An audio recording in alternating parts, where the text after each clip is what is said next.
A day after the deadly stampede at New Delhi railway station claimed 18 lives, the chaos continues. Despite additional measures, thousands of passengers, many of the Maha Kumbh pilgrims, are still struggling to board trains to Prayagraj. The sheer volume of travelers is making crowd management difficult for authorities. With 1,500 general tickets being issued per hour, the rush shows no signs of slowing down. Prayagraj special trains are departing at more than double their capacity. Passengers are seen clinging to doors, squeezing into already packed compartments, and even climbing through train windows in a desperate attempt to secure a spot. At the New Delhi-Bihar Sampark Kranti Express, which does not even travel to Prayagraj, the situation became so chaotic that security forces had to physically shut the doors to prevent further overcrowding.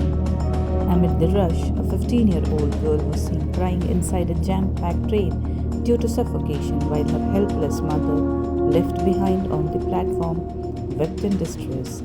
Stranded passengers fear that in such conditions, any mishap inside the trains could turn deadly, as escape would be nearly impossible. To control the situation, additional RPF personnel have been deployed and senior officials are constantly monitoring the station.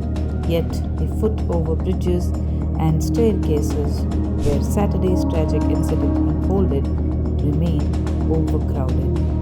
With the rush expected to continue for days, managing the crowd remains an immense challenge for authorities.